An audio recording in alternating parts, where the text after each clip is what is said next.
Buenas tardes, doctora. Ok, gracias. Buenas tardes, doctora. Buenas tardes.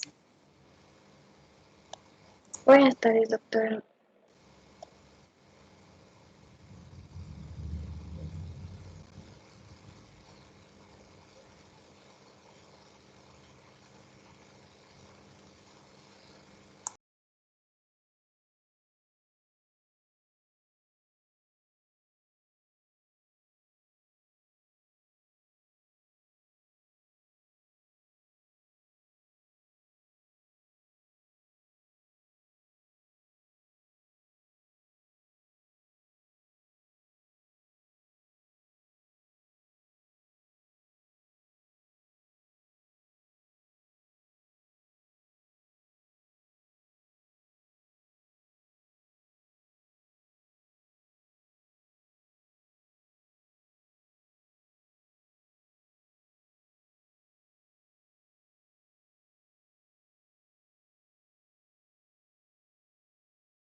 Muy bien.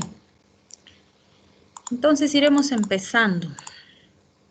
Les estoy compartiendo mi pantalla. ¿Están viendo la presentación, cita? Sí, doctora. Ok. Entonces nos vamos a presentar primero y después vamos a ir viendo algunos elementos importantes.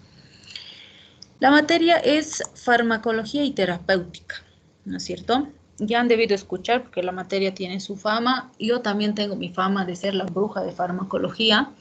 Entonces sí es correcto, soy una bruja porque les voy a exigir estudiar y trabajar. Entonces, pero el objetivo es que aprendan. Así que soy una bruja, pero que los quiere y los estima y quiere que sean buenos médicos. El libro base de la materia es Farmacología Básica y Clínica de Katzun, ¿sí? ¿Qué es este? Bueno, esta fotito es de la 12ª edición. Ya tenemos en nuestro medio la 14ª edición. El año pasado ya nos ha llegado la 14ª. Entonces, si se van a comprar el libro, cómprense la 14ª, que es la última. Si no, si tienen, qué sé yo, de un amigo, de un hermano, y tienen la 12ª, la 11ª, la 13ª, está bien, sirve, no necesitan comprarse un nuevo libro. Hay algunas pequeñas cositas que vamos a ir aumentando, quitando a medida que avancemos, pero sirve, ¿no? La base estructural del libro sigue siendo la misma. Entonces, todavía pueden utilizar. Tenemos dos complementarias, Goodman y Gilman, que es las bases de la farmacología y terapéutica, que es un muy buen libro y refuerza bastante lo que es Katzun, pero Katzun es el libro base de la materia. Entonces, si se van a comprar, cómprense Katzun. Y los otros los vamos a tener como apoyo. Y este tercero, que es Dawson Taylor, es lo esencial de la farmacología de Dawson Taylor, es de la colección Crash Mosby. Tal vez han escuchado de la colección Crash, o tal vez todavía no. Es una colección interesante porque son libritos que hay de varias especialidades y que lo que hacen es plantear los contenidos de una forma más sencilla para el estudiante. Es decir, que facilitan el aprendizaje de los contenidos. Entonces usan mnemotécnicos, preguntas-respuestas, gráficos, mapas y demás que facilitan mucho el aprendizaje. Entonces, para entender los conceptos más básicos, podríamos decir, este de Dawson Taylor es muy útil. La desventaja es que no tiene el nivel de profundidad que tiene Katzun y Goodman y Gilman. Entonces sirve de refuerzo otra vez, pero no sustituye al Katzun, porque hay muchos elementos que tiene el Katzun que Taylor no los analiza. ¿Sí? Entonces, el Katzun es el que vamos a manejar. Bien, tenemos dos exámenes parciales y un examen final. Ahora les digo las fechas. Fármaco 1. El primer parcial es el 3 de mayo, el segundo parcial el 15 de junio y el tercer parcial el 12 de julio. Entonces, con eso estaríamos listos para los exámenes. Así que tenemos un tiempo bastante amplio para avanzar el contenido del primer parcial bastante bien y vamos a entrar obviamente en el segundo parcial también. Fármaco se caracteriza primero porque a diferencia de las otras materias del ciclo clínico ya que estamos entrando, no tiene práctica en gabinete. Es decir, por ejemplo, en semiología, en TQ, van a hacer rotes, ¿no? Que bueno, ahora está un poco inestable, no sé si ya tienen algún sistema específico para hacer sus rotes, pero seguro nos van a ir avisando. Pero farmacología tenemos asignación de nota práctica, pero no hacemos práctica externa. Es decir, estos 20 puntos asignados a la nota práctica se trabajan en aula. Si estuviéramos yendo a las clases presenciales, las trabajamos en nuestras mismas horas de clase dentro del aula. Y si mantenemos la virtualidad, como hemos estado haciendo hasta ahora, hacemos este trabajo también como parte de los contenidos de nuestra actividad en clases, ¿no? Algunos de forma asincrónica y algunos de forma sincrónica. Entonces, de esa forma se trabaja. ¿Cuál es el objetivo de este porcentaje práctico? Primero, ayudarnos a reforzar los conceptos, los elementos más importantes de la materia con casos clínicos. Es decir, que ustedes puedan aplicar lo que están conociendo, lo que están aprendiendo en la resolución de problemas, ¿no? Y ahorita que empecemos a analizar la materia como tal, pues van a entenderme mejor por qué es importante esto. Y en segundo lugar, la otra razón es porque solo con el examen teórico, pues la mortalidad era muy alta. Obviamente esto hace muchísimos años, ¿no? Pero la mortalidad era muy alta, o sea, llegaban al examen y morían. Entonces se vio también como un mecanismo para ayudarles a sumar o acumular unos puntitos para que pues en el examen ya no les falte tantos puntos y eso les pueda ayudar, ¿no? Obviamente siempre les digo, es una ayuda siempre y cuando la aprovechen, porque no puedo pretender tener 20 en práctica si no hago mis prácticas, ¿no? O a veces tenemos la falsa idea de que, pero es que he mandado mi trabajo. No, porque vamos a ver que todo trabajo práctico va a tener una defensa. Y lo que valida la práctica es la defensa. Entonces, no es suficiente con mandar la práctica bonita, bien hecha, con dibujitos y demás. Lo que vale más es saber los contenidos. Por eso hacemos defensas. Y las defensas en general van a ser con la cámara y el micrófono encendidos. Entonces, yo les pregunto y ustedes me explican, se desenvuelven, desarrollan y demás. Entonces, es muy importante que ustedes manejen correctamente los contenidos. Alguna vez les decía, primero, no debe haber ausencia de información en sus trabajos. El punto más común, y aunque parezca, siempre les digo, de kinder, pues en el semestre sigue pasando.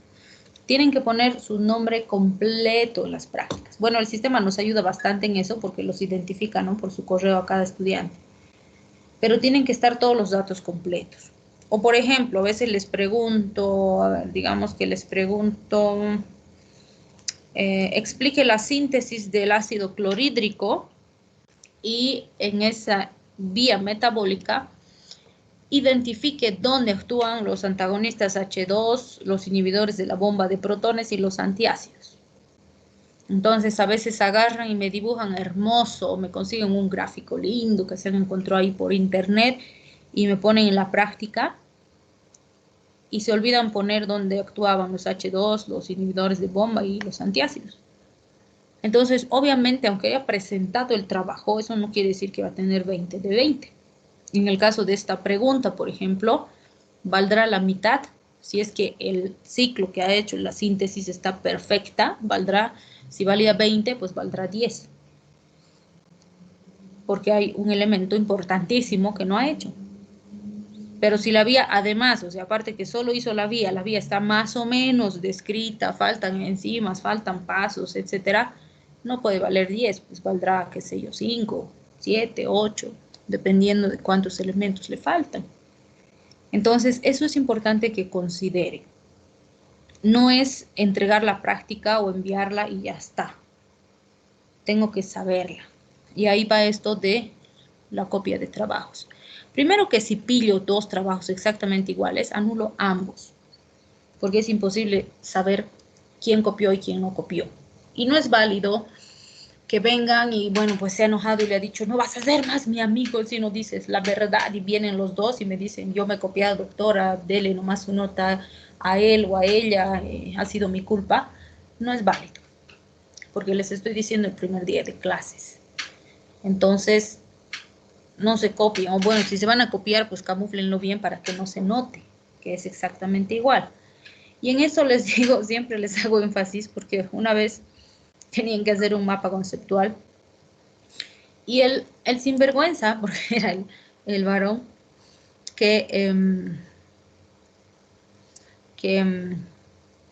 le pidió, supuestamente para guiarse para hacer el trabajo, a su compañera, y su compañera inocentemente le mandó su trabajo en digital. Entonces, lo único que cambió fue el nombre en la carátula y cambió uno de los cuadritos del mapa conceptual, decía algo de los eritrocitos. Y él le cambió en su trabajo y lo puso en los glóbulos rojos. Y después todo era exactamente lo mismo. Y obviamente les puse 0 a los dos, ¿no? Y cuando vinieron a reclamar, yo les mostré los trabajos y, bueno, la muchacha casi lo pega, ¿no? Y dice, me has dicho solo que te ibas a guiar, ¿no? Que te ibas a copiar, y se enojaron terriblemente. Entonces, hasta para copiar hay que ser, pues, vivos, ¿no? Entonces, si van a copiar, pues copien de forma que no sea tan evidente la copia. Porque si los pillo, les anulo. Si no les pillo, que es lo más probable si lo hacen bien, porque no les voy a hacer seguimiento ni persecución, estudien. Si se copiaron el trabajo, estudienlo. Porque otra vez les digo, la copia de trabajo tiene un puntaje, pero es un puntaje menor. Lo que más vale es la defensa. Y la defensa siempre va a ser oral, o bueno, tal vez en algunos casos virtual con la resolución de algún ejercicio, pero va a ser individual. Y en la defensa yo me doy cuenta quién sabe y quién no sabe. Por muy bonito que esté el trabajo, si no sabes, no sabes. Porque cuando te pregunto no vas a poder desarrollar, ¿sí? Y no les pregunto, ¿de qué color es el caballo blanco de Napoleón? Así. Esas preguntas no existen en farmacología, o sea, olvídense que les voy a preguntar así, cito. Porque en las clases también los preparo y les explico cómo les voy a preguntar. Por ejemplo, algo con lo que siempre tienen problemas es con la ecuación de Henderson-Hasselbalch, y eso que la han visto ya en fisiología. Entonces vemos la ecuación de Henderson-Hasselbalch y la ecuación postula que las sustancias ácidas en su forma de ácido débil son más solubles en pHs ácidos y que las sustancias alcalinas también en su forma de bases débiles son más solubles en pHs alcalinos. Eso postula la ecuación. ¿Se tienen que memorizar eso? Sí, absolutamente. Pero memorizar no es suficiente. Porque en el examen no les voy a preguntar así. ¿No? Les voy a decir, en base a la ecuación de Henderson-Hasselbalch, por decirles, analice cuál sería o qué es lo que va a ocurrir en este paciente. Y les digo, mi paciente se ha intoxicado por ácido acetil salicílico, que es un ácido. Ahora tenemos un pH urinario de 3. Entonces, ¿cuál sería la afirmación correcta? El ácido acetil salicílico se elimina en mayor porcentaje por la orina. ¿Cierto o falso? ¿Qué dicen? ¿Cierto o falso?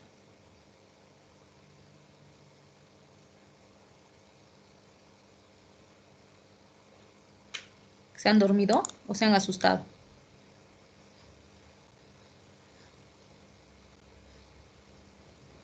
No, yo creo que no sé escuchar del ácido acetil salicílico y de ahí se me cortó la transmisión. ¿Se me podría repetir la pregunta, por favor? Ya, si el paciente está intoxicado por ácido acetil salicílico y el pH de la orina es 3, en base a la ecuación de Henderson-Hasselbalch, ¿se elimina más ácido acetil salicílico por la orina o no?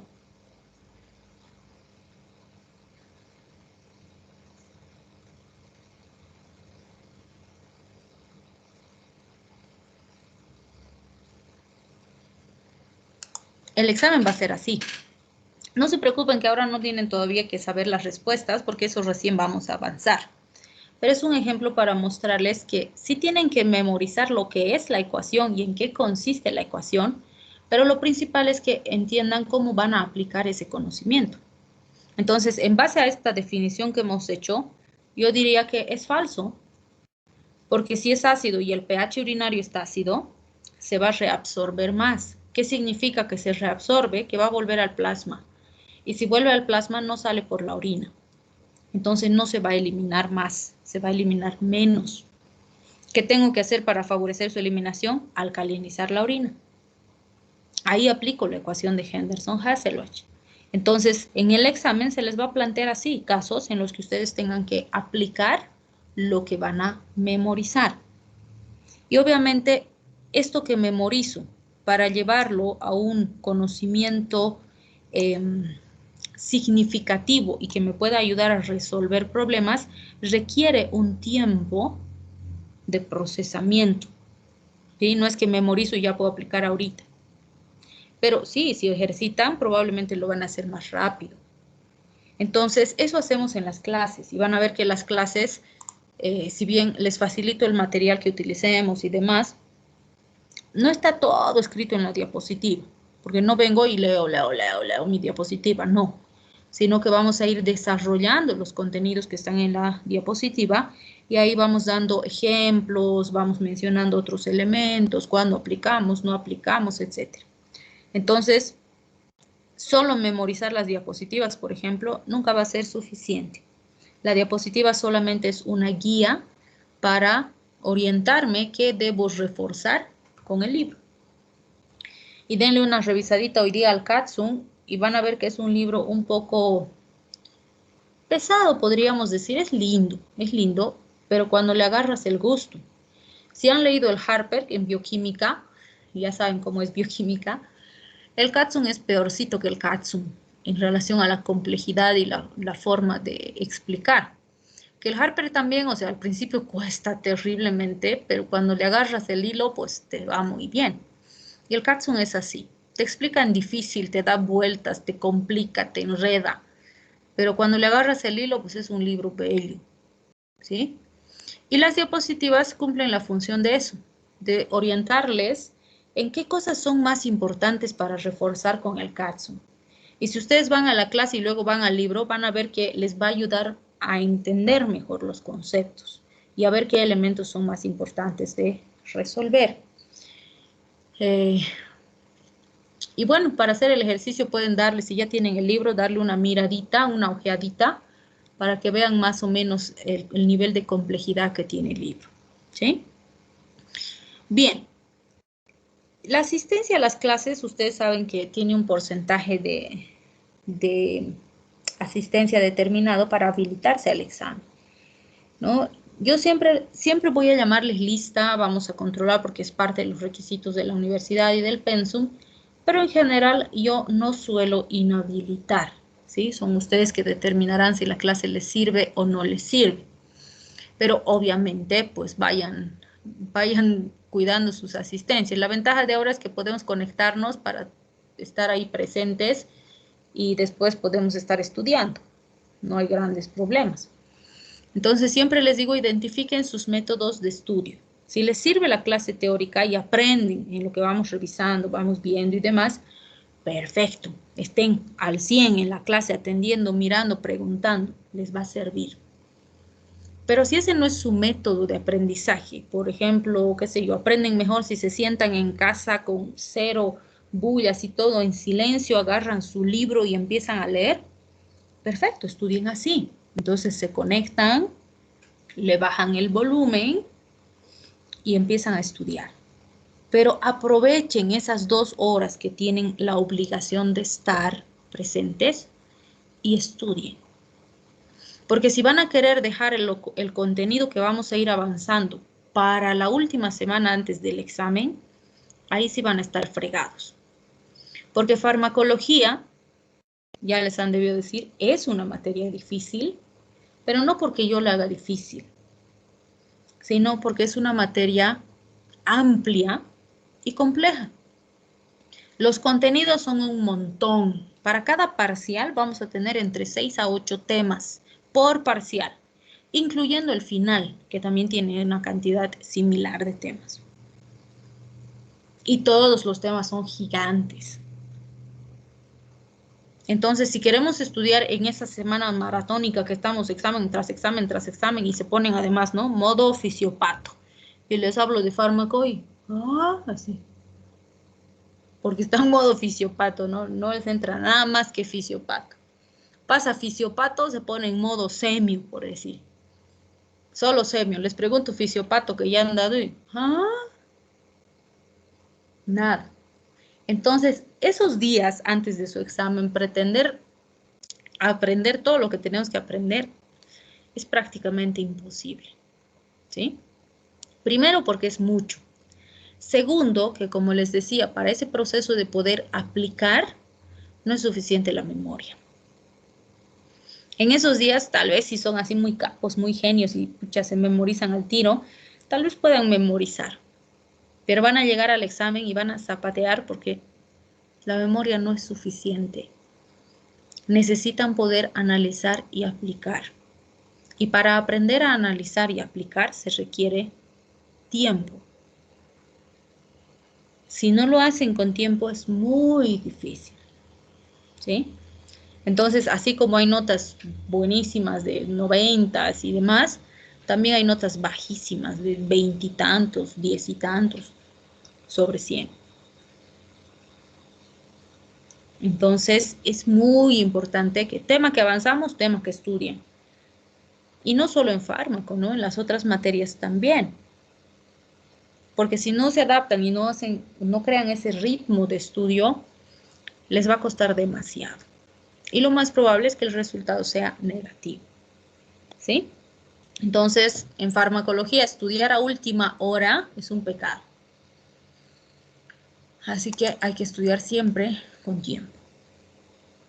Bien, si hablamos de los exámenes, como dijimos, tenemos el examen regular.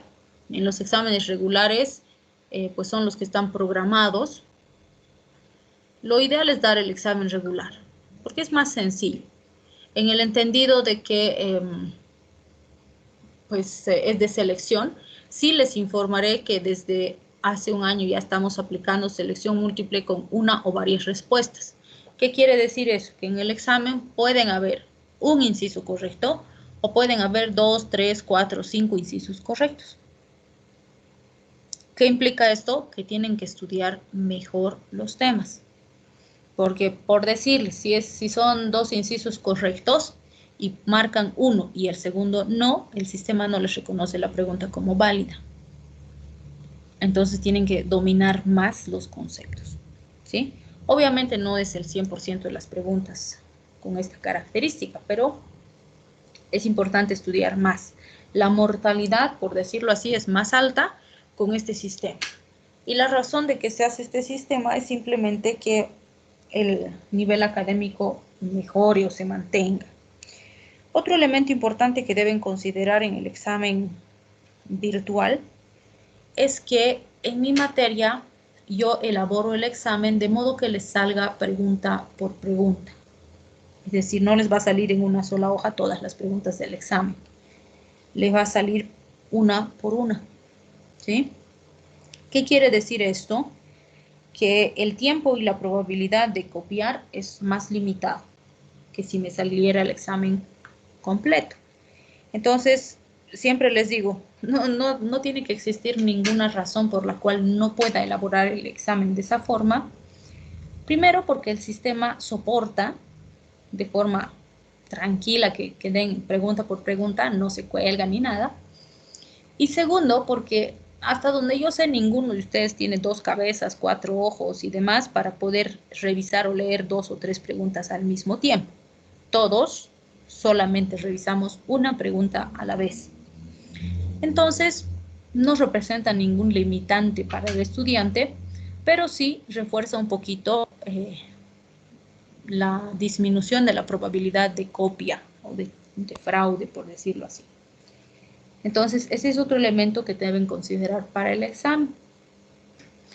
Y bueno, hablando del examen virtual, que ya tienen experiencia porque ya estamos un año así, también deben considerar mucho el factor tiempo. O sea, sabemos que el sistema es exacto. No es como cuando estábamos en el campus y pues el examen, ya es hora, y un ratito, mi patrón nomás estoy pasando, un ratito. Y pasan 2, 3, 5 minutos, ¿no? Con el sistema no hay eso. Si el sistema se cierra a las 15:00, a las 15:01 ya no te acepta tu examen. Entonces tienen que ser muy cuidadosos con sus tiempos, controlar bien el tiempo para tener el tiempo pertinente para enviar el examen, ¿sí? Porque el sistema que manejamos, que es el Forms, que es herramienta del Teams, no recupera el examen parcial. Es decir, digamos que eran 20 preguntas y estaban en la pregunta 19 y bueno, no han enviado, el sistema no recupera las 19 preguntas que sí han contestado. Directamente pues no aparecen como examen recibido. Entonces tienen que tener ese cuidado, ¿sí? El otro punto importante es que parece chistoso, pero ha pasado y no una sola vez, así que les tengo que decir eso también. Han habido casos en los que, digamos, han empezado el examen y estaban a los 10 minutos del examen y me escribe, me llama como loca al WhatsApp y me dice, doctora, sin querer he mandado mi examen. No es admisible. Y aunque estemos todavía dentro del examen y solo han pasado 10 minutos de que el examen ha iniciado, yo no puedo habilitar ese examen nuevamente. Porque la programación del examen se hace en conjunto. Es decir, en las características del examen, cuando yo lo programo, yo determino que cada estudiante tiene que resolver o responder una sola vez. Entonces, si yo habilito a alguien responder 2 veces, se les habilita a todos los demás. Entonces, no se puede. Y aunque el estudiante esté llorando que me he equivocado para mandar y no sé qué, ni modo, pues se queda con 0, ¿sí? ¿Y por qué les digo que es chistoso? Porque la pestaña de enviar el examen está en la última pregunta. No está al medio, no está en la primera pregunta, está en la última pregunta. Si son 20 preguntas, está en la pregunta 20. Entonces, yo no entiendo la lógica de qué estaba haciendo ese estudiante en la pregunta 20. ¿Sí? Y obviamente, ¿qué tienen que considerar? Como les va a salir el examen pregunta por pregunta, les va a salir como aquí, digamos, ¿no? La pregunta, y debajito les va a salir una pestaña que dice siguiente. Si ya están después de la primera pregunta, les van a salir 2 pestañitas, una que dice anterior y una que dice siguiente. Entonces, responde, siguiente, la otra pregunta. Responde, siguiente, la otra pregunta. Digamos que he dejado esta, paso a la otra, regreso, atrás, ya, le cambio. Puedo, ¿sí? Y en la última pregunta solamente sale una pestaña que dice enviar o entregar. Entonces, si clican a esa, pues va a mandar su examen, esté o no esté resuelto. ¿Sí? Entonces, es importante que tengan cuidado con eso. Y me dirán, ay, pero ¿cómo va a enviar a alguien si han habido 2 personas que han tenido que dar, ni siquiera rezagado porque era en el examen final, han tenido que dar instancia? Porque han enviado su examen en blanco, porque yo no sé qué estaban haciendo en la última pregunta y han mandado enviar y se ha enviado su examen en blanco. Entonces, tomen cuidado con todos esos elementos. ¿Sí? Bien, sí existen rezagados en examen, en primer parcial, en segundo parcial. En el final no existe. Desde siempre ha sido así. Está en el reglamento, entonces el examen final no se puede dar rezagado. ¿Cuándo se da rezagado del examen regular? Por ejemplo, qué sé yo, el examen era a las 7 de la mañana, me desperté a las 10 porque me dormí, y ya me digo, doctora, es que me he dormido. No, no es un justificativo válido para dar un rezagado, se queda con su 0, ¿sí? Entonces tienen que tomar ese cuidado. Pero podría ser, por ejemplo, estaba iniciando el examen y se cayó el internet, no daba la red, intentaba ingresar y no lograba ingresar. En ese caso sí es válido, pero tiene que estar documentado, ¿sí? Por ejemplo, si el examen era a las 7 de la mañana, no es válido que me llame o que me mande un mensaje a las 11 de la mañana y me diga, doctora, le cuento que esta mañana mi internet no funcionaba y no podía entrar al examen y por eso no he dado. Eso no es válido, porque yo no tengo cómo verificar que realmente no podía dar el examen, ¿sí? Entonces, normalmente, ¿qué se hace? Si estamos en el examen a las 7, no está pudiendo ingresar, no entra, por eso es que van a hacer un grupo de WhatsApp y me van a agregar, por favor, para que ahí nos podamos comunicar en este tipo de situaciones. Entonces, normalmente me mandan ahí, doctora, no estoy pudiendo entrar, screenshot de su pantalla que está ahí y le dice sin red, que no entra, que no hay luz, qué sé yo. Y esa es la evidencia. Entonces, como tenemos la evidencia de que realmente ha sido un problema que salía de sus manos, se hace la programación del examen rezagado, ¿sí? Con ese reporte, que eso es lo que nos exigen. Entonces, todo tiene que siempre evidenciarse para que después no tengamos ningún tipo de observación. Lo que sí deben tomar en cuenta es que todo examen rezagado o de adelanto, aunque virtualmente no hemos tenido ningún adelanto, pero estos son siempre orales, ¿no? Entonces, si por alguna razón pues no da el examen, vamos a hacer el rezagado oral. Y ahí pues no es que no puedan aprobar, sino que para aprobar necesitan estar muy bien preparados porque tienen que dominar los contenidos que se les va a preguntar. Porque obviamente en un examen oral no podemos hacer, qué sé yo, 30 preguntas. No vamos a acabar nunca. Entonces, en general son menos preguntas, por decirles, son 10 preguntas y cada pregunta vale a 10 puntos. pero van a ser preguntas grandes. Por ejemplo, qué sé yo, podría decirle, explíqueme los AINES y todas sus características farmacocinéticas y farmacodinámicas. Ok, entonces me tendrá que decir qué son los AINES, cómo se definen, cómo se clasifican, qué fármacos son AINES, cuáles son sus dosis, cuáles son sus mecanismos de acción, cuáles son sus efectos terapéuticos, cuáles son sus efectos adversos, qué interacciones tiene. Si me dice todo eso, tiene 10 sobre 10. Si me dice la mitad, tiene 5. Si me dice un AINE es el diclofenaco, el ibuprofeno y bloquean la COX, tendrá 1 o 2. Porque no me está diciendo ni la cuarta parte de lo que me tiene que decir, ¿sí? Entonces, no es malo, por decirlo así, dar un rezagado, siempre y cuando esté bien preparado. Porque si no, pues es más difícil obtener resultados buenos con un examen oral. Bien, otro de los elementos importantes es la nota de aprobación. Ustedes saben que por reglamento la nota de aprobación es de 51 puntos ponderados.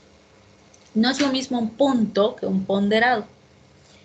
Entonces, esto es importante porque siempre tenemos el dilema de los 50. ¿Qué hacemos con los 50? Porque obviamente un 50 no es un aprobado. Un 50 es un reprobado. Porque la nota mínima de aprobación es 51. ¿Sí? Entonces, muchas veces escuchamos, ¿no? Me faltaban 2 puntitos. A veces me hablan cuando le sale 47, 48. Doctora, 4 puntitos, 3 puntitos.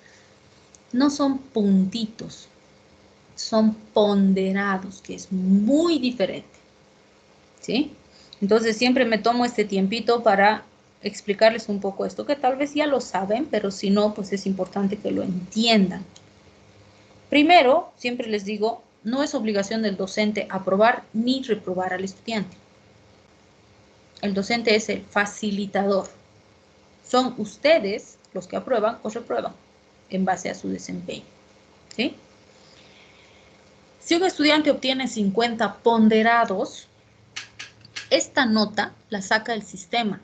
Es decir, lo que yo hago como docente es agarrar mis planillas y agarro el primer parcial, lo lleno en la casilla de primer parcial, el segundo parcial en la casilla de segundo parcial y el final en la casilla del final.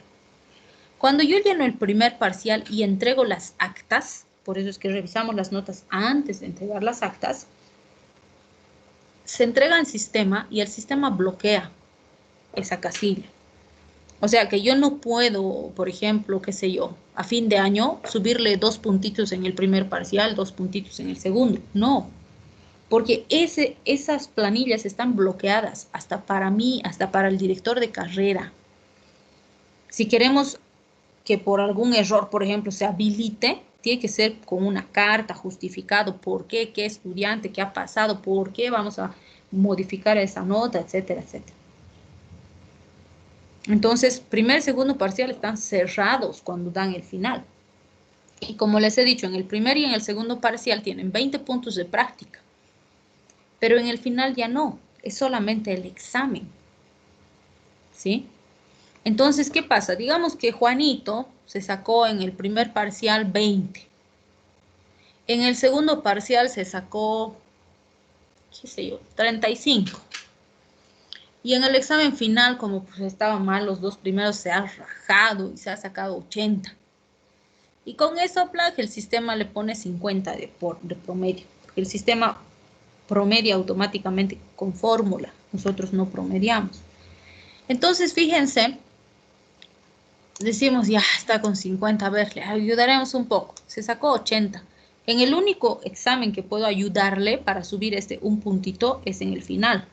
Porque yo no puedo agarrar la casilla donde está el promedio y aquí ponerle 1. No puedo. Porque se arruina el sistema, la fórmula fracasa y no resulta, me manda error y no es admisible. Yo no puedo tocar las notas del promedio. Lo único que puedo hacer es aumentar la nota en el examen final. Entonces, digamos que tenía 80 en el final. Le pongo 82 como el primer y segundo parcial son tan bajos, ¡pluc!, el sistema me sigue sacando promedio 50. Le pongo 84, ¡pluc!, 50. Le pongo 86, ¡pluc!, 50.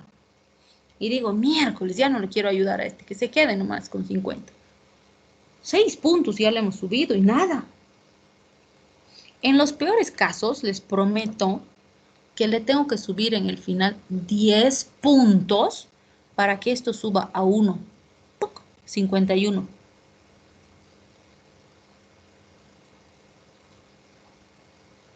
Entonces entenderán por qué en esos casos pues no me da ganas de ayudarle al estudiante, porque ahí sí literalmente le estamos ayudando.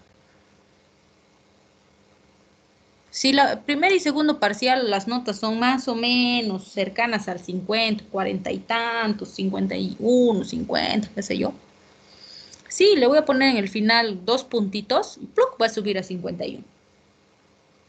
Pero eso depende de las notas que tenga el estudiante. Entonces yo les digo, no es un punto o 2 puntos, es un ponderado. Y dependiendo de qué tan buenas o malas sean las notas previas, para subir un ponderado de 50 a 51, le tengo que subir al estudiante entre 2 y 10 puntos. Entonces no es de un puntito, ¿no es cierto? Entonces a los 50 sí se considera. Se analiza, se ve si presenta prácticas, si asiste a clases, si participa, etcétera, y se considera. No es obligación considerar, ojo. No es que todos los 50 se aprueban. ¿Se pueden quedar con 50? Sí, porque legalmente 50 es una nota de reprobación. No es nota de aprobación. Pero en general se considera estos elementos que les estoy mencionando. Pero a un 49, olvídense. Los 49 se quedan nomás. Por debajo de eso, con mayor razón. Porque imagínense si a un 50 le tengo que aumentar hasta 10 puntos, imagínense a un 49. No es absolutamente nada ético.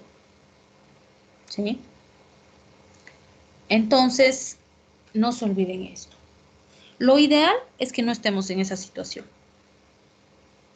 ¿Sí? Primer, segundo parcial, asegúrense con buenas notas y tenemos que estar muy por encima de esto.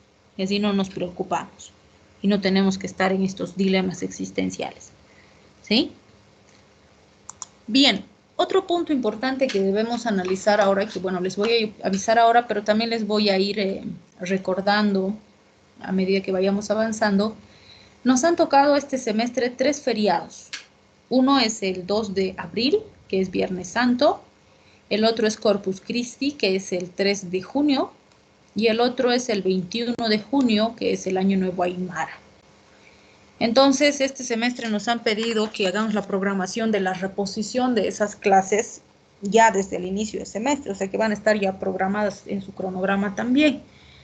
Entonces, lo que vamos a hacer es mantener la hora en la que normalmente pasamos, que en el caso de ustedes es a las 14:50. Y lo que vamos a hacer es reemplazar el sábado inmediato siguiente al feriado que cae. Por ejemplo, el feriado de Viernes Santo, que es el 2 de abril, como dice su nombre, cae viernes. Entonces, ese viernes no vamos a pasar. Esa clase la vamos a pasar el sábado 3. ¿En qué hora? En la misma hora de nuestra clase habitual, porque así hay menos probabilidad de que choque con sus otras materias y demás. ¿Sí? El feriado del 3 de junio, por ejemplo, es jueves, que también tienen clase. Entonces, el sábado de esa semana, que es 5, vamos a reponer esa clase en su mismo horario. Y finalmente, el otro feriado, que es 21 de junio, cae lunes, que también tienen clase. Entonces, reponemos el sábado de esa semana, que es el día 26, a la misma hora. ¿Sí?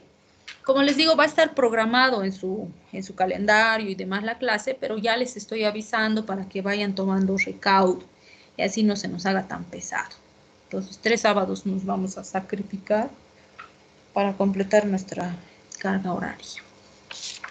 Bien. ¿Alguna duda en relación a lo que hemos dicho hasta ahora?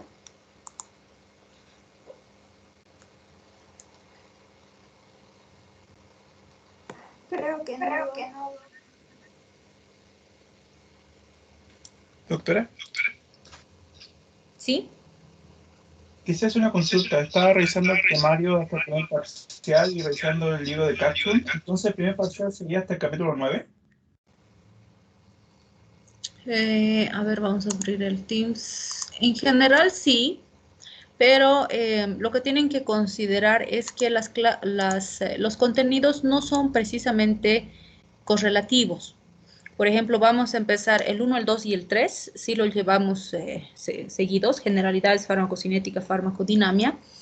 El 4 es receta médica y saltamos al 65, si no me equivoco, que está mucho después, más atrás, creo que en el segundo tomo, cuando vienen 2 tomos, y luego volvemos al 6, que es sistema nervioso autónomo, y el 7. En general es hasta el 7, porque antes del 6 además vemos toxicidad medicamentosa, y toxicidad medicamentosa no lo tomamos del Katzum, lo tomamos de Goodman y Gilman, que yo les subo completo en un archivo de Word el capítulo, para que lo tengan el capítulo completo, aparte del material en las diapositivas. Entonces no es tan correlativo, ¿no? Y en los otros temas igual, a veces vamos más adelante, a veces más atrás, y hay que buscar los temas. Pero en general son 7 temas para el primer parcial. Gracias, doctora. Ok.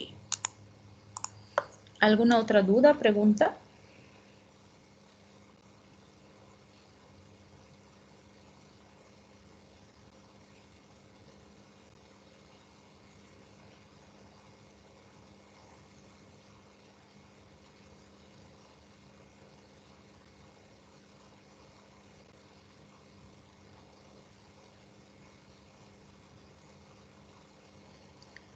Bien.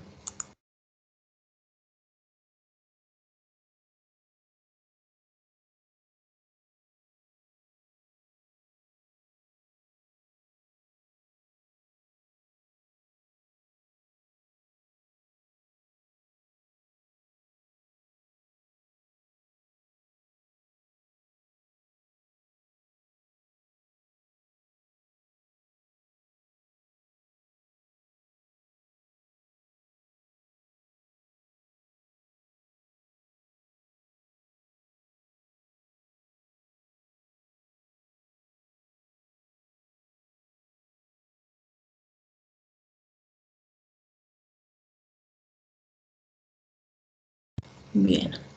Disculpen, es que tenía que responder. Siguen preguntando si pueden tomar dióxido de cloro. No puedo creer a estas alturas que sigan con eso. Pero bueno. Bien. Entonces, ya que no hay más dudas, y está todo clarísimo, vamos a empezar con nuestro primer tema, que es el tema de generalidades. Lo que van a ver con este primer tema es que hay muchos elementos que se repiten. Por eso les pongo entre el capítulo 1 y 2, y en realidad es entre el 1, 2 y 3. Porque en generalidades ya vamos a ver varios elementos que están relacionados con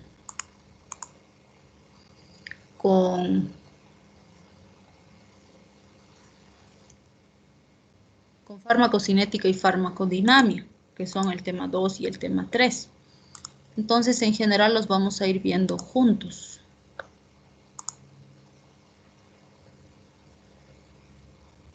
¿Ven mi presentación?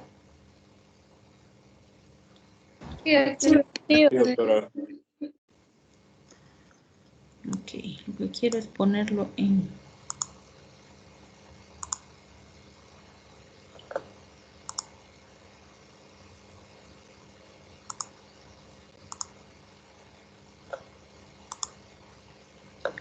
Bien, lo están viendo en pantalla completa, ¿verdad? Bien, entonces, cuando hablamos de farmacología general, van a ver, y esto también les digo siempre, el primer parcial es el examen más fácil que van a tener en todo lo que es farmacología. Por lo tanto, en el primer parcial tienen que tratar de sacar la máxima nota que puedan, ¿sí? Porque el primer parcial, o sea, los primeros temas son puras definiciones, conceptos básicos, y muchos de estos elementos, definiciones y conceptos, ustedes ya los conocen porque los han visto en fisiología. Entonces, pues simplemente los reforzamos, los analizamos viendo su perspectiva farmacológica, por decirlo así. Así que se hacen temas más sencillos.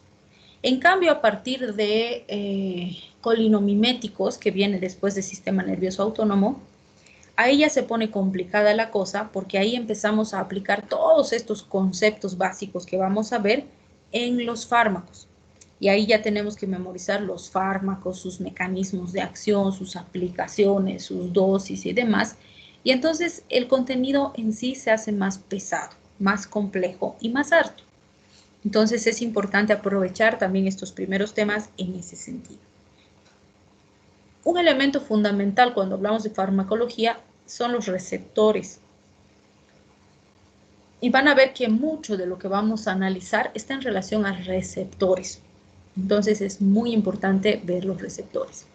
Otro punto importante es poder comprender la interacción que tienen los fármacos con esos receptores y cuáles van a ser sus implicaciones en el organismo. Entonces, este mapita a grandes rasgos nos menciona algunos conceptos básicos que hemos visto en materias básicas que vamos a reforzar aquí y que los vamos a aplicar a la farmacología.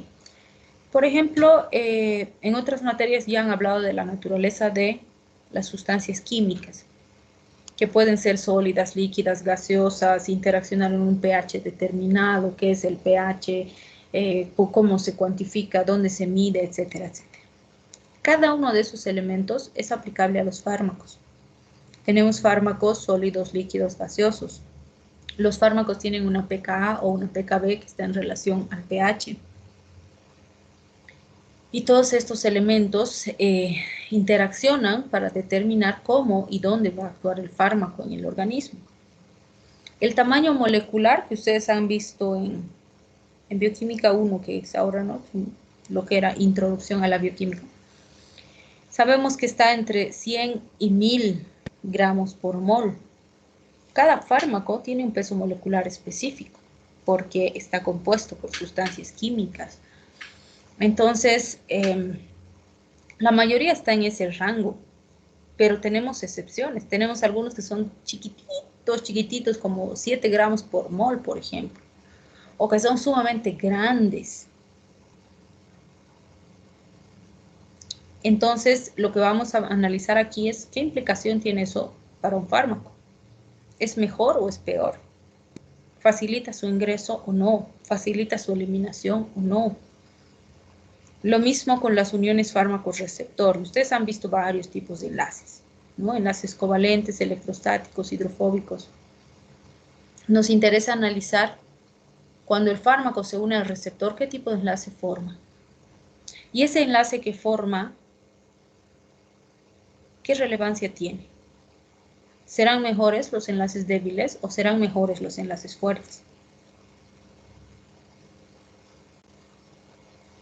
Cuando hablamos de la forma del fármaco, vamos a recordar los isómeros para entender la ley de quiralidad y estereoisomerismo. Isómeros ustedes manejan porque han visto en bioquímica. Pero cuando hablamos de isomerismo en los fármacos, ¿qué significa?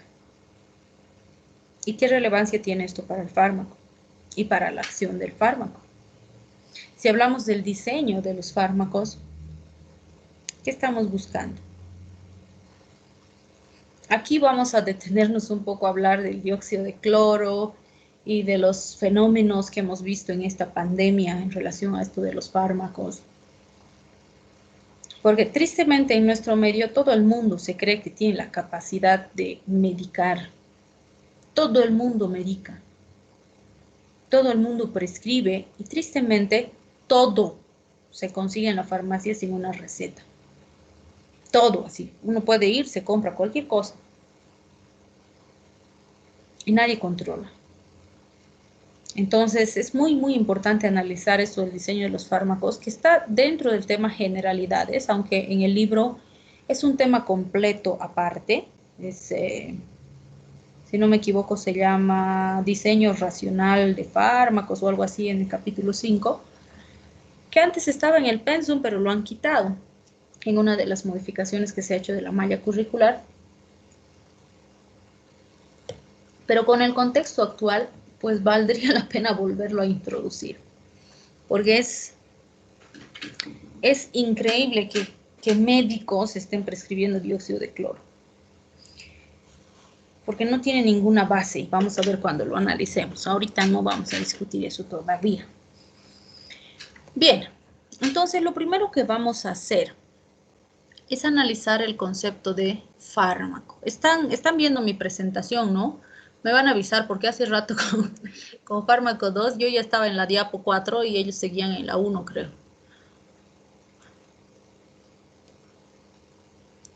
Estamos en farmacología general, doctora, donde hay un cuadro. Un mapa conceptual, ¿verdad? Correcto. Dice fármaco, sustancia específica, natural, semisintético y sintético. Perfecto, muchísimas gracias. Bien, entonces este cuadrito lo que hace es cumplir la función de darnos todos los elementos que necesitamos saber para algo súper sencillo, definir lo que es un fármaco, ¿sí? Pero fíjense, para una definición tan sencilla, necesito revisar todos estos conceptos. Y por eso les decía que memorizarme la diapositiva no va a ser suficiente para que me vaya bien en el examen o para que aprenda farmacología, que en realidad es más importante que el hecho de que me vaya bien en el examen, porque lo vamos a desarrollar. Entonces, fíjense, por ejemplo, aquí. Un fármaco, primero vamos a decir que es una sustancia química específica, ¿sí? Y esa sustancia química específica puede tener distintos orígenes.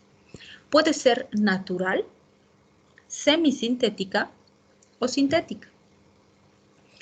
¿Cuándo decimos que es natural? Cuando tiene origen vegetal, mineral, animal. Por ejemplo, a ver, ¿qué ejemplo podrían darme de un fármaco de origen natural? ¿Cuál conocen? El ácido acetilsalicílico no viene de una corteza de un árbol. Muy bien, de la corteza de sauce, ¿no es cierto? Muy bien, entonces se ha observado primero en la naturaleza, antiguamente se trataba se usaba la corteza del sauce en infusiones, en emplastos y demás, para tratar varias dolencias, ¿no? Fiebres, dolores de cabeza, dolores articulares y demás. Y al observar esto se ha ido extrayendo esto de forma sintética para poder usar en la terapéutica, ¿sí? Otro ejemplo que conozcan que se usa en la terapéutica. Tal vez la marihuana, Doc, en el caso del glaucoma. Ya, muy bien, pero la marihuana, no se olviden que es una droga de abuso y no es legal en todos los lugares, ¿no? O sea, hay países donde sí está legalizado, pero hay países en los que todavía no, aún en su forma terapéutica, porque ya tenemos algunos cannabinoides extraídos sintéticos que incluso vienen en tabletitas, ¿no? Pero sí, fíjense, sabemos que los THC, o sea, los tetrahidrocannabinoides, son el principio activo de la planta de marihuana. Sabemos que tienen varios efectos y no solo en la disminución de la presión intraocular, también se han descrito efectos en el manejo del dolor, en el sistema inmune, en el sistema respiratorio, en el sistema gastrointestinal, en el sistema neurológico. Algunos benéficos y algunos no benéficos. Entonces, es un elemento sumamente importante para trabajar en la terapéutica. Y ahí vamos a hacer la diferenciación entre lo que es la medicina natural y la medicina científica, ¿sí? Porque obviamente también han debido ver que hoy en día con el COVID está en boga, por decirlo así, la medicina natural. Es más, con nuestro gobierno creo que le están dando más presupuesto a sus callahuayas que a nuestros médicos, que no es tampoco lo correcto, ¿sí? Porque bueno, la medicina tradicional ayuda, pero ¿cuál es el problema? ¿Cuál sería la diferencia de la medicina natural y la medicina científica? ¿Qué dices, Raiza? Doc, tal vez que la medicina natural es poco específica, o sea, para diferentes enfermedades. ¿Y la científica?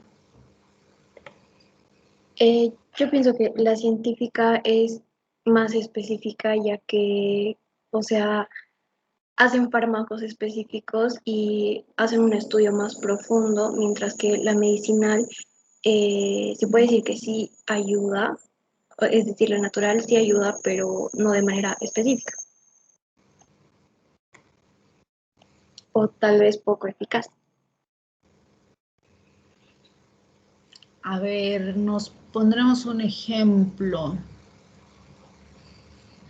Digamos,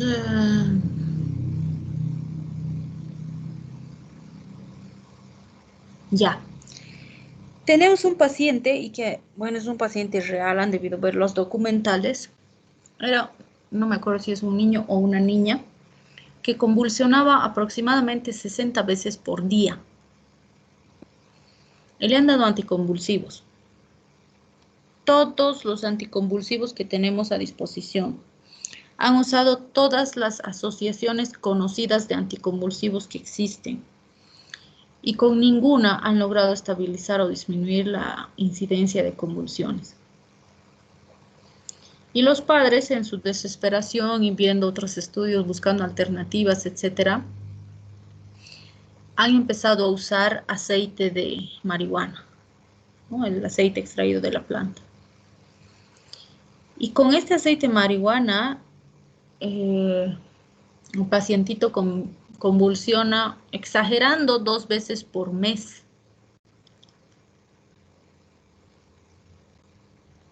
Han probado los cannabinoides sintéticos, los que vienen en tabletitas. Y si bien disminuye un poco las convulsiones, convulsionaba todavía de 3 a 4 veces por semana. Entonces, hasta el día de hoy, mantienen al paciente con aceite de cannabis. En su estado no es legal el uso del cannabis, pero han obtenido una orden judicial que les permite, o sea, no pueden preparar el aceite en su comunidad, pero sí pueden comprarla preparada y les permiten meterla, digamos, a su comunidad para usar en su niño.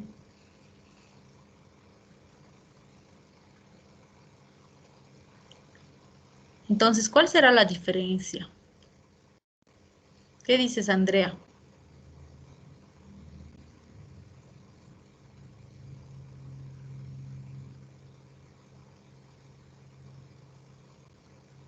Andrea. Doctora, ¿me está hablando a mí? Es que... Bueno, ya dale, Thais, ya que tú has respondido. Supongo que la diferencia está en que supongo que uno ha sido ingerido y ha pasado por diferentes procesos que el simple contacto por la piel ha sido absorbido de otra forma, se podría decir.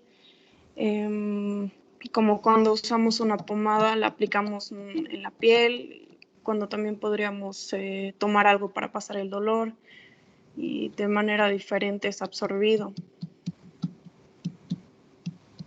Ya, pero bueno, en este caso el niño toma el aceite, no lo aplican en piel, pero toma.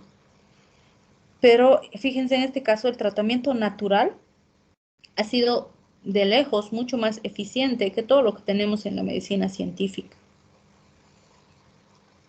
Entonces la pregunta será, ¿cuál es la diferencia entre la medicina científica y la natural? Wilson. Es que la medicina natural es como una medicina con evidencia empírica, ¿me entiendes? Entonces se ha visto los resultados en vivo. En cambio, la medicina tradicional es una medicina más científica, donde usa un método científico, donde hay una hipótesis y todo eso. En cambio, la medicina natural se usa porque a alguien le resultó que le funcionaba. Muy bien. Y ese es el punto más importante, ¿sí? Porque en la medicina natural, o sea, vemos el efecto, pero no sabemos por qué se produce el efecto. Obviamente en este caso, como también ha habido la utilización del cannabis sintético y no ha habido el mismo resultado, lo que hay que analizar es qué otras sustancias más dentro de la planta podrían potenciar el efecto para obtener el resultado que se tiene. ¿Por qué? Si ustedes analizan el cannabis como planta, van a ver que el cannabis, o sea, la marihuana como tal, tiene aproximadamente 360 componentes diferentes. Bueno, más de 360. Imagínense esa cantidad. Ay, perdón, denme 2 minutitos, por favor, descansen, tómense algo. Haremos una pausita de 5 minutitos. ¿Ya? Alguien está en la puerta, voy a ver. Ahorita regreso.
Bien, entonces, como estábamos diciendo, un elemento importante que diferencia la medicina natural y la medicina científica es justamente esos años de estudio en lo que corresponde a la medicina científica. Si hablamos de la marihuana como planta, les decía, tiene más de 360 sustancias diferentes. De esas más de 360 sustancias, solamente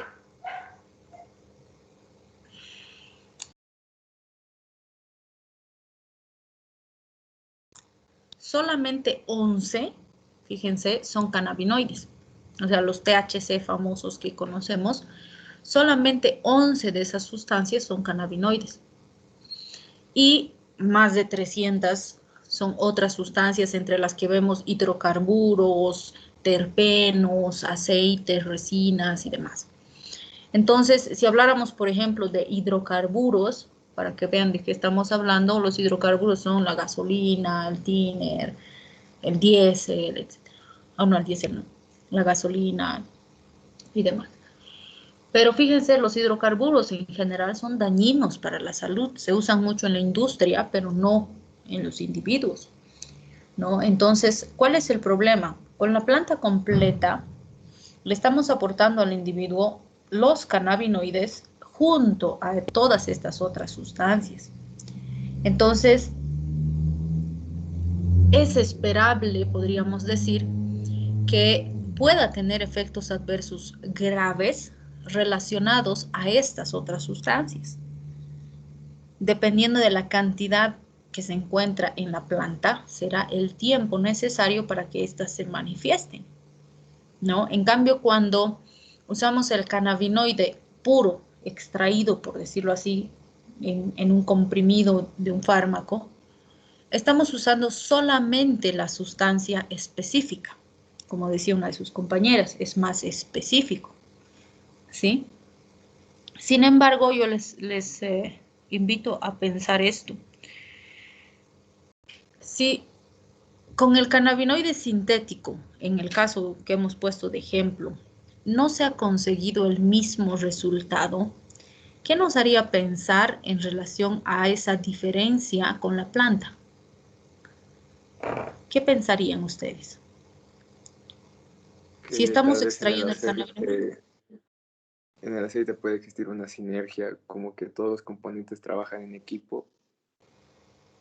Muy bien, eso es lo que tenemos que pensar, algún tipo de sinergismo o alguno de esos otros componentes, no digo todos, porque como les digo, el hidrocarburo de lejos no va a ser el que esté produciendo un buen efecto o que esté ayudando al paciente, más bien es un factor de riesgo. Pero en esa planta, en esas 300 y tantas sustancias que hay, tiene que existir algún otro componente químico que potencia la efectividad del cannabinoide. Y en el fármaco que está extraído sintéticamente, como no está presente, entonces la efectividad es menor. Entonces, eso es lo que nos tiene que hacer pensar. Que obviamente no podemos decir, no, entonces mejor le daremos nomás la marihuana completita o el aceite de la planta, porque ahí están las 300 y tantas sustancias y no todas son benéficas.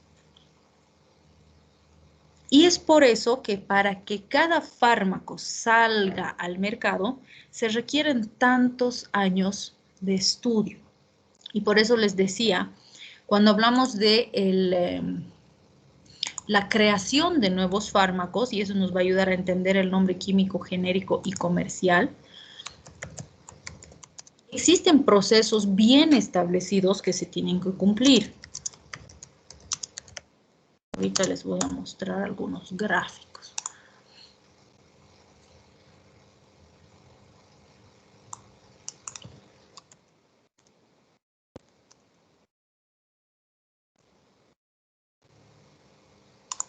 Les voy a compartir mi pantalla.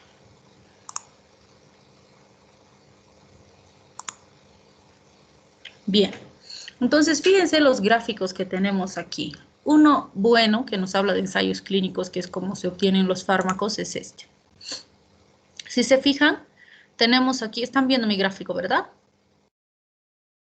Sí, doctora. Sí, doctora. Entonces, fíjense, tenemos la fase preclínica en la cual obtenemos el fármaco. En este caso es esto que está en este tubito de ensayo. Pero aquí ya estamos hablando de la aplicación en ensayos clínicos, ¿sí? Pero antes de esta fase preclínica, existen muchos otros escalones que se han avanzado. O sea, antes de obtener esto y que esté listo para empezar a usar en humanos, primero se ha tenido que crear y diseñar la molécula en laboratorio. Esa molécula, cuando ha sido aprobada para usar en laboratorio y demás, se ha empezado a experimentar en células en laboratorio.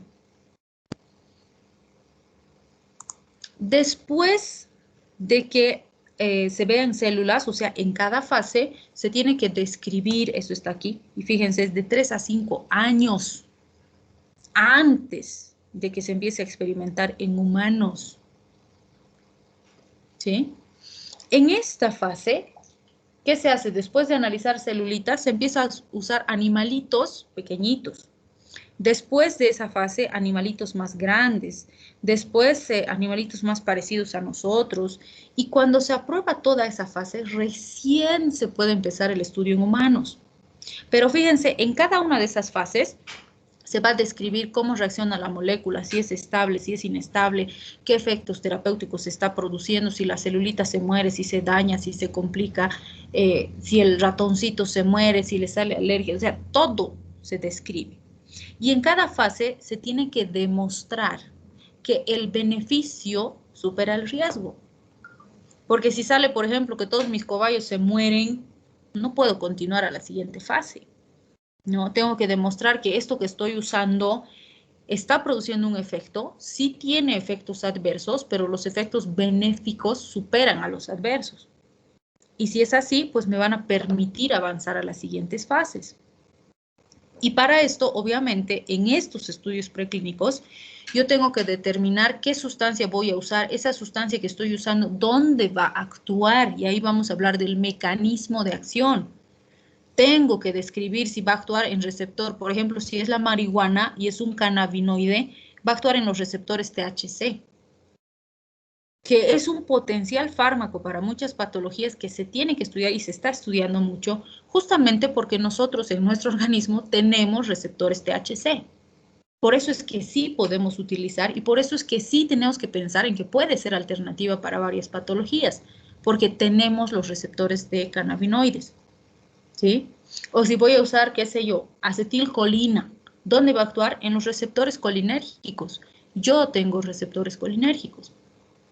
Entonces, todo eso tiene que estar bien definido en esta primera fase. Y fíjense, de 3 a 5 años de estudio.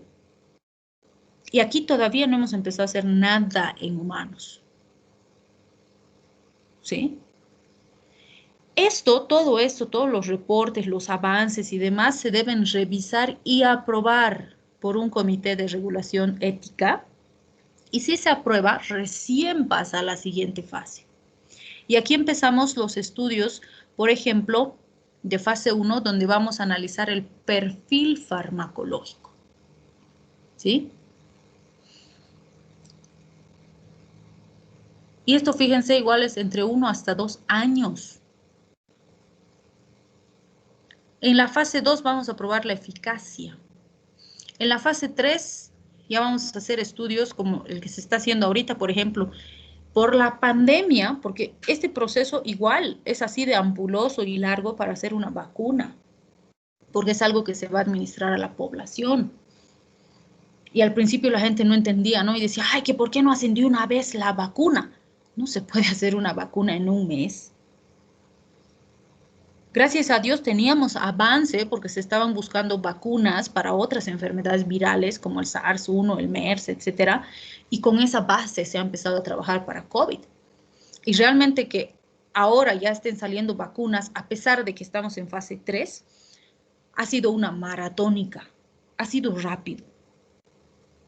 Es cierto que muchos de los efectos adversos no los hemos visto y los vamos a ver ahora que se está aplicando, porque esta fase 3, que fíjense, se debería hacer en 2 a 4 años en grupos poblacionales de estudio, se está haciendo en la población general, que no debería ser así. Tendría que pasar todas estas fases y después de ser aprobado, recién salir a la población en general. El problema es que ahorita no tenemos tiempo, porque la pandemia nos está azotando a todos. Y por esa razón existe el aval y la permisibilidad por pandemia de que se empiece a vacunar masivamente, aún estando la vacuna en fase 3. Entonces, todas, la Sputnik, la AstraZeneca, todas las que se han visto están en fase 3. La fase 3 se está haciendo en población, de la que menos información tenemos, porque han ido sacando menos información de sus avances a medida que hacían la vacuna, es de la chinita, que han llegado 500,000 dosis aquí, ¿no? Y es la que les están empezando a poner. Es de la que menos sabemos. No digo que sea mala, pero sabemos menos, por decirlo así. La rusa que tanto polémica le han hecho no es mala. La razón por la que no tiene el aval de la FDA es porque la fase 2 la ha hecho solamente en su territorio. Y en esta fase de prueba de eficacia, lo que exigen las instancias que controlan estos elementos es que se haga en más población y además en población variada. Es decir, qué sé yo, tomo distintas razas, ¿no? Por ejemplo, un grupo pequeño en Brasil, un grupo pequeño en España, otro grupo pequeño en Bolivia, de modo que tenga una variabilidad genética importante para poder contrastar los resultados. Y esa última fase, la vacuna rusa, solamente la ha hecho en Rusia, no ha salido de su territorio. En cambio, las otras sí las han hecho en varios grupos poblacionales diferentes y por eso la FDA las ha aprobado. Que no quiere decir que es mala, simplemente que obviamente el riesgo es mayor porque no sabemos cómo reaccionan las otras razas, por decirlo así. Porque ha aprobado solo en rusos, solo en Rusia y está aprobada por el gobierno ruso, porque solo se ha hecho en Rusia. Entonces nos da menos seguridad, por decirlo así. Pero tampoco podemos decir que es mala porque todo el proceso lo ha ido llevando a la par, podríamos decir, con la de Oxford, ¿sí? Entonces, fíjense, no es nada sencillo. Y les decía, por eso aquí vamos a analizar el dióxido de cloro, que tenemos gente que defiende el dióxido de cloro a capa y espada, diciendo que es la cura, además que cura el cáncer, el SIDA, la diabetes, o sea, realmente es milagroso porque cura todo, ¿no? Entonces, en primer lugar, algo que en teoría cura todo, hay que dudar, porque sabemos que cada enfermedad tiene una fisiopatología absolutamente diferente. Segundo, se llenan la boca diciendo que han estudiado 14 años el dióxido de cloro y no tienen nada de esto. No han llegado ni al primer eslabón. Ni siquiera saben lo que es mecanismo de acción. No saben qué es diana farmacológica. Yo realmente digo, ¿cómo le dan tanta cobertura a Andreas Kalkler que no tiene idea ni siquiera de lo que habla? Cuando habla de mecanismo de acción dice que genera oxígeno. Cuando habla de PCR habla de inmunoglobulinas. Y lo peor es que la gente le cree, porque obvio, la gente no tiene idea de estos conceptos. Pero lo que yo no puedo creer es cómo gente preparada, gente formada, está recomendando esto. Porque dióxido de cloro no tiene. No tiene esta fase, no tiene esta fase, no tiene esta fase, no tiene esta fase. ¿Qué es lo que quieren y pretenden hacer? Fase 3. O sea, dicen, dennos permiso para empezar a dar masivamente a la gente y ahí vamos a ver si sirve o no sirve. ¿Les parece ético? Que sin llevar, porque la razón para llevar todos estos pasos previos es que el principio fundamental de la ciencia es no hacer daño, más aún de la medicina. Y somos tan rigurosos en la creación y el lanzamiento de fármacos, sustancias químicas al mercado, porque producen un impacto, producen un efecto en una población. Y no puedo agarrarles, se ha muerto, pucha, qué pena, había sido tóxico. No, no es cierto, no es ético, no podemos hacer eso. Y literalmente eso es lo que quieren hacer con dióxido de cloro. Que las dosis, sí, cierto, las dosis, probablemente en la dosis que toman, los efectos agudos sean mínimos. Pero primero, si yo le digo al paciente que se tome una aspirineta por día, y ha leído en YouTube o ha visto en el Facebook que se tienen que tomar 15 aspirinas por día porque el protocolo del genio odontólogo que ha hecho su kit para COVID al principio de la pandemia decía tomar 5 aspirinas cada 8 horas todos los días. Seguro que se va a tomar porque el paciente tiene la idea de que si toma más, pues es mejor. Y con dióxido de cloro ya hemos tenido quemaduras terribles en esófago, en orofaringe por el exceso. O le digo, tienen que medir tanto y va a ponerle el doble para que sea más fuertecito y mate mejor al virus. Entonces es terrible decir este tipo de cosas a la población. Y lo peor es que en nuestro país han aprobado el uso en el Congreso, sin ninguna evidencia científica, sin nada. Pero está aprobado. Ahora, fíjense, una vez que empezamos la fase clínica, no es que termina ahí, porque fíjense, estudios de fase 3, de 2 a 4 años. La solicitud a las autoridades, la FDA, la EMA y otras instancias que regulan la revisión, la aprobación, estamos hablando entre 1 a 25 años. Por eso es que cada uno de los fármacos que tenemos en el mercado ha tenido todo un proceso de estudio, aproximadamente, les decía, de 20 años. Algunos un poquito menos, algunos un poquito más. Pero es harto tiempo que se ha estudiado. ¿Por qué? Porque aún con esos 20 años de estudio, no podemos garantizar que son sustancias inocuas y que no van a producir daño a la población. Siempre les digo, si alguien les dice, esta sustancia que te estoy dando es inocua, no le crean. Porque no existe absolutamente ninguna sustancia inocua. Depende de varios elementos. Para que entiendan bien el ejemplo y este concepto, lo tengan bien claro. Ni siquiera el agua es inocua. El agua que necesitamos para vivir, ese H2O que es indispensable para la vida, nos puede matar. Si lo recibimos en tiempos inapropiados, en dosis inapropiadas, de forma inapropiada, nos mata. Entonces no le puedo decir a una persona que una sustancia que conozco por ser un tóxico, como es el dióxido de cloro, porque sí es una sustancia básica, igual que la lavandina. No es lavandina, es el primo de la lavandina, pero sigue siendo un potentísimo desinfectante. Es excelente como desinfectante, pero no le puedo decir que se tome al paciente. Porque ¿cómo actúan estos desinfectantes? Oxidan, producen estrés oxidativo y ahí van a recordar bioquímica. ¿Qué hace la oxidación? Produce radicales libres. ¿Qué hacen los radicales libres? Lesionan los tejidos, destruyen las membranas, lesionan las proteínas, lesionan los ácidos nucleicos, lesionan los ácidos grasos. ¿Qué pasa con la célula? Muere. O sea que si el dióxido de cloro entra en contacto con el virus, ¿lo va a matar? Claro que sí, absolutamente. La pregunta es, en el cuerpo del paciente, ¿dónde está el virus? Está metido dentro de su célula. Y la pregunta que no pueden responder los defensores del dióxido de cloro es, ¿cómo el dióxido de cloro va a matar al virus sin matar a la célula? Porque no es posible.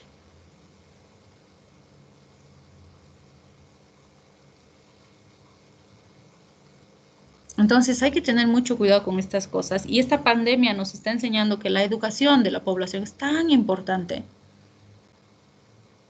Porque por la falta de educación les creen todo lo que les dice. Cualquier cosa sale en las redes y al día siguiente la gente ya está comprando, ya está tomando, ya está haciendo.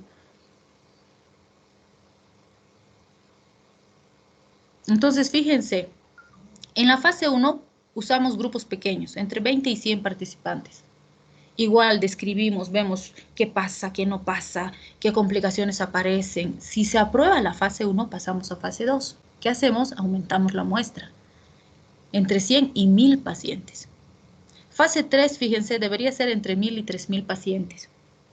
Ahora nuestras vacunas en fase 3 están población general, porque no tenemos de otra, porque la pandemia nos está ganando. Esperemos que con la vacuna logremos estabilizar un poco la situación. Porque fíjense, después de la fase 3, recién la FDA revisa, confirma la inocuidad y la eficacia, es decir, que el beneficio justifique el riesgo. Porque ustedes saben que ninguna vacuna de las que tenemos desde hace muchísimos años, ninguna es 100% inocua. Siempre existe riesgo. ¿Qué sé yo? De cada 1.000 pacientes, uno se complica, puede ser. Pero el riesgo está ahí. ¿Habrá probabilidad de 0.0000001% de que se complique? Sí. Pero si te toca, te va a tocar. ¿Es baja? Sí. Con estas vacunas que están saliendo ahora, ¿es mucho más alto que eso? Seguro que sí, porque las estamos aplicando en esta fase, cuando debería ser después de la fase 4. ¿Sí? Porque fíjense, una vez que se aprueba el fármaco y se empieza a probar en más de 1.000 participantes, en distintas poblaciones y demás, todavía se debe seguir vigilando y se va viendo qué efectos más hay, qué repercusiones, bla, bla, bla. Y cuando pasa esa fase y sale al mercado libre para la población en general, la vigilancia es eterna. Nunca se va a dejar de vigilar. Y si en algún momento el fármaco produce algo muy grave, como que se muere un paciente, se retira del mercado. ¿Sí?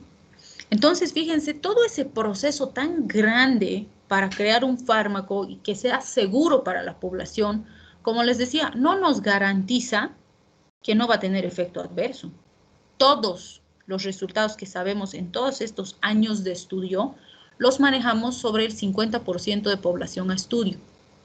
¿Qué quiere decir eso? Que tenemos el 50% de probabilidad de que la respuesta en el paciente que estoy usando sea diferente.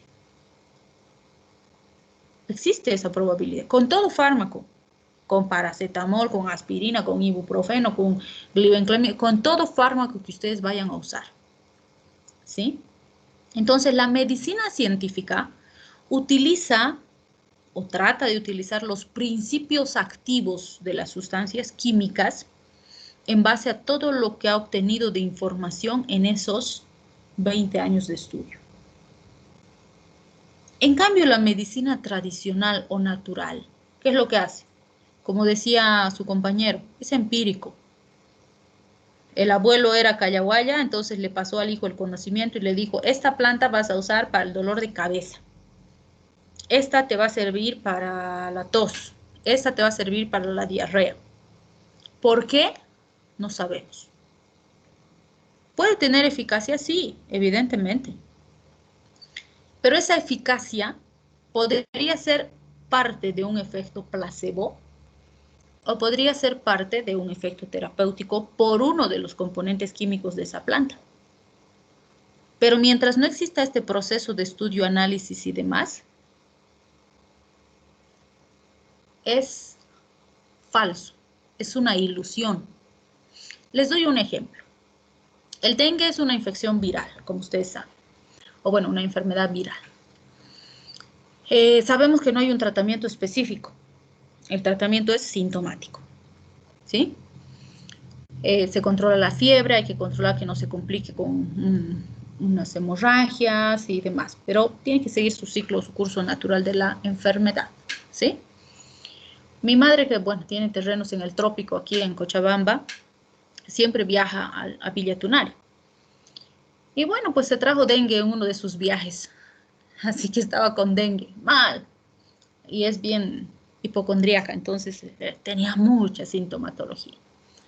Entonces, aparte de lo que está establecido en el esquema, pues yo le daba cosas un poquito más fuertes para mantenerla más tranquila. Pero aún así era, no, que me duele, que me molesta, que esto, que lo otro. Que dame algo para que me quite todo de golpe. Yo le decía, mamá, no hay fármacos mágicos. No hay ningún fármaco que tomas y ¡pling!, como varita mágica desaparece todo. Eso no existe. Es una infección viral. No hay nada que te pueda dar más de lo que ya te estoy dando para que estés estable. El virus tiene que seguir su proceso. Estamos controlando la fiebre, el dolor, de esto. Entonces, bueno, y así pasó la enfermedad, ¿no? Y allá en Villa Tunari le dijeron, ay, pero ¿por qué no te has hecho poner la vacuna? Yo, vacuna. Primero que para dengue no se vacuna porque no tenemos vacuna para todas las cepas y más bien puede precipitar las hemorragias. Segundo, según ellos en Villa Tunari les ponen un tratamiento para el dengue y les pinchan y se sanan. O sea, según ellos les ponen esa inyección y se curan del dengue. Y yo le digo, mamá, no existe eso. No hay cura para el dengue, es viral, le explico, ¿no? Entonces le di tarea, pues. Y le digo, la siguiente vez que vayas, pregúntales qué es lo que les pinchan. Porque dice que van a la farmacia, la farmacéutica les pincha y están sanos, según ellos, ¿no? Entonces me lo averiguó. Fue a la farmacia y le dijo, ¿qué les pinchan? Porque me han dicho que tienen una vacuna y no sé qué. Y la farmacéutica lo miró y le dijo, señora, solamente les ponemos dipirona. La dipirona es un antipirético, ¿no es cierto? Entonces, según ellos, cuando les ponen la dipirona se curan. Ese es un efecto placebo, donde el paciente cree que le estás dando una cura y se cura. Bueno, no es que se cura, se siente curado. Entonces, tenemos mucho de esto en la parte tradicional, por decirlo así, donde el paciente piensa que lo que está tomando le está curando. Y es importante el efecto placebo, porque muchas veces eso hace que el paciente se sienta mejor, aunque no esté mejor, pero eso va a hacer que evolucione favorablemente. Y alguna vez yo les dije con el dióxido de cloro, ya, si fuera una sustancia que no es peligrosa, por último el efecto placebo no sirve. Y el paciente va a decir, ah, estoy tomando esto, voy a estar mejor y se va a sentir mejor. Ok, denles. Pero si fuera algo que no puede producir daño, ok, denles como placebo. Pero si sé que es algo que puede ser peligroso, es completamente irresponsable darle sin saber todos los elementos que necesitamos saber. No está bien, ¿sí? Entonces, cuando los amantes del dióxido de cloro realicen todo este procedimiento y demuestren que el dióxido de cloro es útil, ok, yo también les voy a decir, ajá, sirve. Riesgo-beneficio, beneficio supera riesgo, apliquen. Pero mientras esto no exista, no puedes. No podemos jugar con la vida de nuestra población. Entonces, bueno, vamos a quedar aquí porque ya se acaba nuestra clase. Su tarea para mañana, ay, no les he llamado lista, ¿no? Su tarea para mañana, no necesitan escribir nada. Vamos a continuar analizando esto de la medicina tradicional y la científica y viendo sus comparaciones. Su tarea para mañana es buscar un ejemplo de medicina tradicional y de medicina científica y compararlas.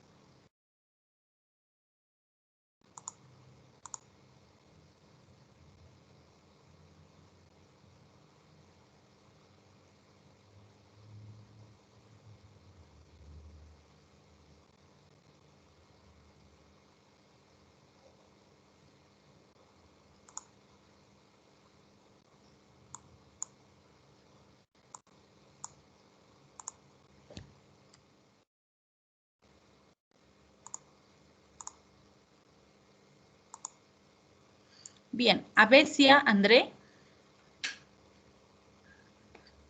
Presente, doc. Presente, doc.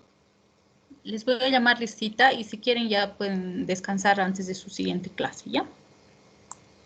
Hoy vamos a quedar ahí. Avesia, Max. Presente, doc. Presente, doc. Aguilar, María. Presente, doc. Alice, Valentina. Presente, doc. Alice, Sofía. Presente, doctora. Ampuero, Marco. Antesana, Natalia. Presente, Doc. Arzabe Camila. Presente, Doc. Arzabe Caterín. Presente, doctora. Ballesteros Erika. Presente, Doc. Bentley Clara. Presente, Doc. Burgos Roxana. Presente, doctora. Caimanque Wilson. Presente, doctora. Camargo Lucía. Presente, doctora. Castellanos Gabriela. Presente, doctora. Claros Cristian. Presente, doctora. Raza Adriana. Presente. Espinosa Ronald. Presente, doctora. Espinosa Carla. Presente, doctora. Farfán Brian.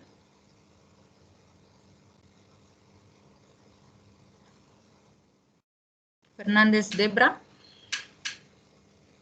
Presente, doctora. Fuertes Madaí.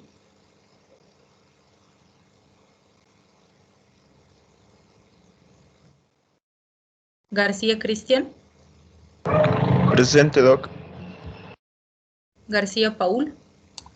Presente, doctora. Gómez Micaela. Presente, Doc. Guevara Cielo. Presente, doctora. Gutiérrez Alexandra. Presente, Doc. Jaldín Adriana. Presente, Doc. Labra Araceli. Presente, Doc. López Francisco. Presente, doctora. López Mateo. Presente, Doc. López Angie. Presente, doctora. Machicado Adriana. Presente, doctora. Marchant Camilo. Presente, doctora. Martínez Darío. Presente, Doc. Moreano Chasca. Presente, doctora. Murillo Yesenia. Presente, doctora. Navia Raiza. Presente, doctora.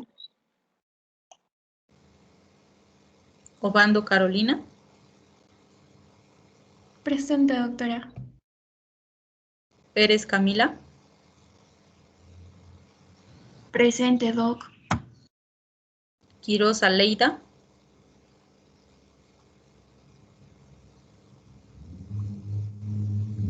Quiroz Alenka. Rico Sofía. Presente. Riva Cristian. Presente, Doc. Rivero Anthony. Presente, doctora. Rocha Mirta. Presente, doctora. Rodríguez Andrea. Presente, Doc. Schneider, no, Schneider, sí, está bien. Schneider Priscila. Presente, doctora. Sharifi Mohammad. Presente, doctora. Soria Luciana. Presente, Doc. Soria Valeria. Presente, doctora. Terrazas Kelly. Presente, doctora. Vázquez Stephanie. Presente, Doc. Vides William. Presente, doctora. Villarruel Thais. Presente, Doc. Muy bien, entonces no se olviden su tarea para el jueves. y ahí vamos a hacer la presentación. Teníamos que hacer hoy, pero me olvidé. Entonces, se van a presentar, así que van a prender sus videos y van a darnos su ejemplo de medicina tradicional y científica. ¿Ya? Listo, doctora. Se cuidan, nos vemos. Doctora, hasta luego. Gracias, doctora. Gracias, Doc. Chao, Doc. Hasta luego, doctora. Hasta luego, doc. Gracias, doctora. Hasta luego. Hasta luego, doctora. Gracias.